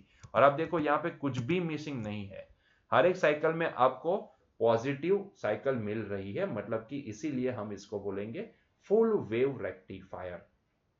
फुल वेव रेक्टिफायर जब भी पॉजिटिव साइकिल है, तब हमने देखा यहाँ पे एनालिसिस देखा कि during the positive cycle, positive half cycle, यहाँ पे डायोड D1 फॉरवर्ड बायस है एंड D2 रिवर्स बायस है ना। तो यहाँ पे D1 की वजह से यहाँ पे हमें आउटपुट मिल रहा है, और जब भी हमने नेगेटिव साइकिल में देखा तो डायोड D1 रिवर्स बायस है लेकिन D2 फॉरवर्ड बायस है, तो D2 की वजह से यहाँ पे हमें ये पॉजिटिव साइकिल मिल रही है ना। तो इसीलिए इसको फुल वेव ब्रिज नहीं बोलेंगे, ये ब्रिज रेक्टिफायर है, सेंटर टैप रेक्टिफायर है। तो फुल वेव रेक्टिफायर है ना, क्योंकि यहाँ पे नेगेटिव साइकिल में भी आपको पॉजिटिव साइकिल मिल रही है ना। तो क्लियर हुआ ये पॉइंट। तो this is called full wave centre tap rectifier. अभी सवाल ये निकल के आता है कि भाई अगेन यहाँ पे आप देखोगे तो ये क्या हो गया, pulsating supply, it is pulsating. ये डीसी थोड़ी ना है, ये पल्सेटिंग वोल्टेज है। मुझे डीसी चाहिए, मतलब कि मुझे क्या करना पड़ेगा, एक कैपेसिटर लगाना पड़ेगा। तो उसको अगर मुझे प्योर डीसी में कन्वर्ट करना है तो मैं कैसे करूं, तो भाई ये रही सर्किट उसकी, प्योर डीसी में कन्वर्ट करना है तो आप इस तरीके से कर सकते हो। तो ये हो गया हमारा फुल वेव रेक्टिफायर। अभी रेक्टिफायर के बाद यहाँ पे क्या कनेक्ट किया जाता है, कैपेसिटर लगाया जाता है, मतलब कि ये जो आरएल है उससे पहले एक कैपेसिटर यहाँ पे लगाया जाता है ना। ध्यान से देखो यहाँ पे, तो ये वाला जो सर्किट है हमारी, तो यहाँ पे एक कैपेसिटर लगाया जाता है, ठीक है। तो ये प्रैक्टिकल, मतलब कि बिना कैपेसिटर के नहीं चलेगा, बिना कैपेसिटर के हमें डीसी सप्लाई नहीं मिलेगा। देखो कंसेप्ट सिंपल है। कॉन्सेप्ट क्या है कैपेसिटर लगाने का, कि भाई मान लो कि अगर कैपेसिटर चार्ज हो रहा है, ठीक है, कैपेसिटर चार्ज हो जाए और फिर उसको डिस्चार्ज होने का टाइम ही ना मिले, मतलब कि डिस्चार्ज होने का कोई पाथ ही उसको ना मिले, तो ऐसे केस में क्या होगा, कैपेसिटर वही वोल्टेज को होल्ड करेगा। और अगर वो वही वोल्टेज को होल्ड करता है तो जहां तक वो चार्ज हुआ है उतना वोल्टेज वो हमें रिजल्ट के तौर पे दे देगा, ठीक है। तो यही हमारा बेसिक कॉन्सेप्ट है इसका, कैपेसिटर लगाने का। तो बिना कैपेसिटर के हमें कोई रेक्टिफायर सर्किट नहीं मिल सकती है। आप कुछ भी देखना, आप कुछ भी देखोगे तो वहां पे कोई कोई भी मतलब रेक्टिफायर सर्किट आप ओपन करोगे, चार्जर में भी इवन ओपन करोगे तो आपको वहां पे कैपेसिटर नजर आएगा ही आएगा। वहां पे ब्रिज रेक्टिफायर आपको दिखेगा और 4 डायोड दिखेंगे, लेकिन अभी तो 4 डायोड भी नहीं दिखते आपको, एक ऐसा सर्कल सा, एक छोटा सा, एक कैप जैसा दिखेगा, एक ऐसा कैप जैसा दिखेगा, जिसके अंदर आपको 1 2 3 4 ऐसे 4 टर्मिनल नजर आएंगे। क्योंकि अभी ये जो ब्रिज रेक्टिफायर में जो 4 डायोड यूज होते हैं ना, उसके कनेक्शन को अभी साइंटिस्टों ने मतलब कि इतना मॉडिफाई कर दिया है कि भाई यहाँ पे 4 फिजिकल डायोड कनेक्ट करने की जरूरत नहीं है, 4 डायोड का कॉम्बिनेशन, ब्रिज कॉम्बिनेशन की एक पूरी आईसी आ जाती है, इसको इंटीग्रेटेड सर्किट बोला जाता है, ठीक है। या फिर आप इसको कंपोनेंट बोलते हो कि एक कंपोनेंट आ जाता है, 3 रुपए का मिलता है, आप उससे पूरा ब्रिज रेक्टिफायर की सर्किट की तरह इसको इस्तेमाल कर सकते हो। तो ऐसे आपको डब्बी मिलेगी अंदर, और उसके साथ एक कैपेसिटर डेफिनेटली कनेक्टेड मिलेगा, क्योंकि कैपेसिटर ही तो अल्टीमेटली है कि जो यहाँ पे AC को DC में कन्वर्ट कर सकता है। रेक्टिफायर सर्किट जो यहाँ तक थी उसने क्या किया, हमें सिर्फ पल्सेटिंग वोल्टेज दिया, चाहे वो हाफ वेव हो या फुल वेव हो, हमें यहाँ पे पल्सेटिंग वोल्टेज मिल रहा है ना। लेकिन उसको अगर मुझे DC में कन्वर्ट करना है, प्योर DC में, तो ये DC थोड़ी ना है। DC के लिए मुझे क्या करना पड़ेगा, एक कैपेसिटर लगाना पड़ेगा ताकि वो यहाँ तक चार्ज हो जाए और फिर यही चार्ज को, उसको डिस्चार्ज होने का पाथ ना मिले तो यही चार्ज को होल्ड करे। तो अब ये देखो ये हो गया कांस्टेंट वोल्टेज, ठीक है। तो इसीलिए हम क्या करते हैं यहाँ पे ब्रिज रेक्टिफायर के साथ या फिर full wave centre tap rectifier, क्योंकि ब्रिज रेक्टिफायर ज्यादातर प्रैक्टिकली यूज में है लेकिन वो सर्किट हमारे सिलेबस में नहीं है, ठीक है। तो यहाँ पे कैपेसिटर लगा दिया जाता है। अब ये कैपेसिटर लगाने से होता क्या है कि जैसे कि मान लो कि ये इनपुट दिया हमने, ठीक है, तो ऐसा इनपुट साइनसोइडल दिया था, उसमें से हमें रेजिस्टर के अक्रॉस में पहले अगर कैपेसिटर नहीं था तो ऐसे केस में कैपेसिटर आई रिपीट नहीं था, तब हमें ऐसा पल्सेटिंग सप्लाई मिल रहा था, है ना।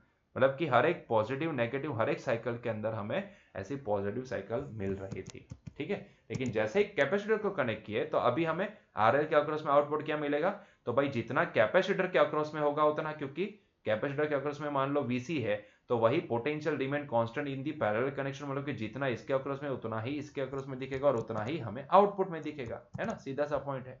तो तब हमें क्या दिखेगा, तो भाई पहले क्या होगा कि इनिशियली पहली जब साइकिल आएगी तब कैपेसिटर यहां से यहां तक चार्ज होगा।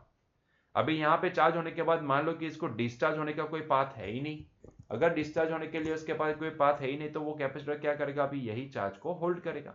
तो यहां से उसने चार्ज को होल्ड कर दिया, लेकिन रियलिटी में ऐसा होता नहीं है। कैपेसिटर का खुद का भी इंटरनल रेजिस्टेंस होता है, तो वहां से हीट के फॉर्म में एनर्जी जा सकती है, तो उसने जो भी एनर्जी स्टोर की है धीरे धीरे वो रिड्यूस होती जाएगी, लेकिन इतनी ज्यादा रिड्यूस नहीं हो पाएगी, तभी दूसरी साइकिल आ जाएगी पॉजिटिव साइकिल, है ना, और फिर वापस उसको चार्ज कर देगी। यहाँ पे देखो आपको बम जैसा दिख रहा है ना, फिर वापस वो थोड़ा सा रिड्यूस होके मतलब थोड़ा डिस्चार्ज होना स्टार्ट करेगा, लेकिन तब भी वापस तीसरी साइकिल आ जाएगी जो इसको वापस चार्ज कर देगी। तो इस तरीके से आप देखो डिस्चार्ज चार्ज डिस्चार्ज, क्योंकि डिस्चार्ज इतना ज्यादा नहीं हो रहा है जितना हाफ साइकिल में टाइम मिलता है। अगर हाफ साइकिल होती तो भाई इतना चार्ज डिस्चार्ज हो चुका था और फिर यहाँ से चार्ज होता, यहाँ पे ऐसा नहीं है। आप देखो छोटा सा हल्का सा बम्प आपको यहाँ पे नजर आएगा, देखो हर एक जगह पे हर एक साइकिल के ऊपर, ठीक है। तो आपको छोटा सा आपको एक बम्प नजर आएगा, ठीक है, क्लियर हुआ ये पॉइंट, देखो ये इतना छोटा है ना। तो अल्टीमेटली यही तो हमारा मेन इंटेंशन था कि भाई वहां पे क्या था, हाफ वेव में हो क्या रहा था कि यहां से लेके दूसरी साइकिल मिले वहां तक बहुत बड़ा गैप आ जाता, तो काफी सारा यहाँ पे कैपेसिटर अपनी एनर्जी खो देता था, ठीक है। लेकिन अगर हम यहाँ पे ऐसा ना करके उसके तुरंत बाद दूसरी साइकिल को भी मतलब पॉजिटिव साइकिल लेके आ जाए तो उसको डिस्चार्ज होने का मतलब थोड़ी सी भी एनर्जी लॉस करने का टाइम ही नहीं मिलेगा, और अगर हो चुकी है थोड़ी सी हल्की सी तो वो वापस चार्ज हो जाएगी। तो मतलब कि ऑलमोस्ट हम यहाँ पे बोल सकेंगे कि कैपेसिटर के बाद कनेक्शन के बाद यहाँ पे जो सप्लाई हमें मिल रहा है वो प्योर डीसी के बराबर है। मतलब कि मैंने बोला 5, तो ये 5 हुआ, यहाँ पे जब पहुंचा तब 4.8 हुआ होगा, वापस 5 हो चुका है चार्ज होके, वापस यहाँ पे पहुंचा तो 4.9 हुआ, वापस चार्ज होके वो 5 हो गया है, वापस यहाँ पे पहुंचा तब 4.88 हुआ है, वापस वो चार्ज होके 5 हो चुका है। तो इस तरीके से आपको ना वोल्टेज 4.85 से लेके 5 के बीच में आपको वेरी करते नजर आएंगे, वो नेग्लिजिबल होता है, मतलब कि उसको हम अप्रोक्सीमेटली 5 ही मान सकते हैं ना। तो ये पॉइंट हमें बहुत ही इंपॉर्टेंट है, हमें याद रखना है, ठीक है। तो ये this is the main role of capacitor, ठीक है। So this is the main role of capacitor, clear हुआ ये पॉइंट, ठीक है। So when the voltage across the capacitor is rising it gets charged. If there is no external load, it remains charged to peak voltage of the rectified output. मतलब कि हमने बताया ना कि अगर उसको डिस्चार्ज होने के लिए कोई पाथ नहीं मिल रहा है तो ऐसे केस में वो चार्ज को होल्ड करेगा। When there is a load, it gets discharged through the load and the voltage across it begins to fall. In the next half cycle of rectified output, it again gets charged to peak value. मतलब कि मान लो कि कहीं से इसको discharge path मिल चुका है तो ऐसे केस में वो डिस्चार्ज तो होगा, लेकिन जैसे ही सेकंड पॉजिटिव साइकिल आएगी तुरंत वो चार्ज भी हो जाएगा, वापस उसको डिस्चार्ज पाथ मिल रहा है तो डिस्चार्ज तो होगा लेकिन वापस चार्ज हो जाएगा, जो मैंने अभी आपको समझाया, ठीक है। ठीक, चलो। The rate of fall of the voltage across the capacitor depends upon the inverse product of capacitor C and effective resistance RL used in the circuit and is called the time constant. देखो अभी ये capacitor का charging discharging हमारे ये syllabus में तो नहीं था, लेकिन यहाँ पे ये जो चार्जिंग डिस्चार्जिंग का टाइम होता है उसका टाइम कांस्टेंट जो भी होता है वो 1/RL × C के बराबर होता है। मतलब कि यहाँ पे inverse product of C and effective resistance R L के बराबर होता है, या फिर ऐसा समझो कि भाई आर एल इंटू सी के बराबर होता है ना, ये टाइम कांस्टेंट माना जाता है, आर एल इंटू सी और जो भी होता है वो टाइम कांस्टेंट माना जाता है, ठीक है। तो ये चार्जिंग डिस्टेंस नहीं देखे तो आप ये पॉइंट को एक्सेप्ट कर लो, ठीक है। To make the time constant large value of C should be large, तो यहाँ पे अगर हमें ज्यादा टाइम कांस्टेंट चाहिए तो उसके लिए मुझे सी की वैल्यू क्या करनी पड़ेगी, ज्यादा रखनी पड़ेगी। ऑब्वियसली मैं आर सी को ही, सॉरी आर एल सी को भी ही मैं यहाँ पे टाइम कांस्टेंट मान के चलता हूं, तो यहाँ पे अगर मुझे टाइम कांस्टेंट ज्यादा चाहिए तो ये सी भी मुझे ज्यादा बड़ा होना चाहिए, है ना, सी की वैल्यू भी यहाँ पे सी शुड बी लार्ज इनफ, ठीक है, तो तभी हमें यहाँ पे टाइम कांस्टेंट ज्यादा मिलेगा। So capacitor input filter use large capacitors and the output voltage obtained by using capacitor input filter is near to the peak voltage of the rectifier voltage, मतलब कि इसीलिए इसी की वजह से यहाँ पे हम जो कैपेसिटर यहाँ पे यूज करते हैं उसका जो भी पीक वोल्टेज होगा वो नियर अबाउट जितना हमें यहाँ पे रेक्टिफाइड वोल्टेज का पीक वोल्टेज जो भी होगा जो जितना हमें चाहिए, है ना, जितना हमें चाहे 5 वोल्ट का, मतलब कि जो रेक्टिफाइड आउटपुट हमें पहले मिला था पल्सेटिंग आउटपुट, उसका जो पीक वैल्यू है यहां तक वो कैपेसिटर चार्ज करेगा, यहां तक जो पीक है उसका वहां तक कैपेसिटर चार्ज करेगा, ऐसा ये कहना चाहता है, ठीक है, क्लियर हुआ। सो इसीलिए हमें यहाँ पे कैपेसिटर लगाने की जरूरत पड़ती है इन the case of rectifier circuit, बिना कैपेसिटर के रेक्टिफायर सर्किट नहीं हो सकती है ना, क्लियर हुआ ये पॉइंट, ठीक। तो चलिए इसी के बेस पे एक क्वेश्चन भी देख लेते हैं आपकी टेक्स्ट बुक की एक्सरसाइज का 14.8, in half wave rectification what is the output frequency if the input frequency is 50 hertz, what is the output frequency of a full wave rectifier for the same input frequency। देखो half wave rectification में अगर input frequency आपको यहाँ पे बोला गया कि 50 hertz है, इनपुट फ्रीक्वेंसी जो भी है वो 50 हर्ट्ज है, तो आउटपुट कितनी होगी, तो यहाँ पे इनपुट फ्रीक्वेंसी को मैं एफ आई बोल देता हूँ एंड दैट इज 50 हर्ट्ज। तो पहले क्वेश्चन का answer in half wave rectification, in half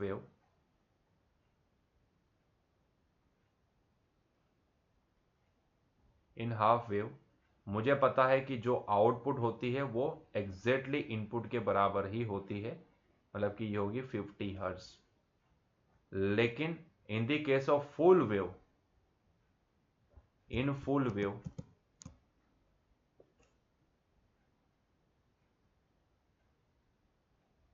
तो ये डबल हो जाती है। So output is equal to twice F I, मतलब कि ये डबल ऑफ 50 मतलब कि 100 हर्ट्ज हो जाएगी, है ना। तो यहाँ पे होता क्या है कि जो नेगेटिव साइकिल है वो भी पॉजिटिव में कन्वर्ट हो चुकी है, तो यहाँ पे हमें ऐसा नजर आएगा कि भाई ये जो आउटपुट फ्रीक्वेंसी है वो डबल हो चुकी है ना। तो इसीलिए इन the case of full wave rectification the output frequency is double of input frequency, मतलब कि ये 100 हर्ट्ज होगी, ठीक है। तो बस यहीं पे हमारा आज का लेक्चर एंड करते हैं, मिलते हैं कल के लेक्चर में, till that enjoy your day, bye.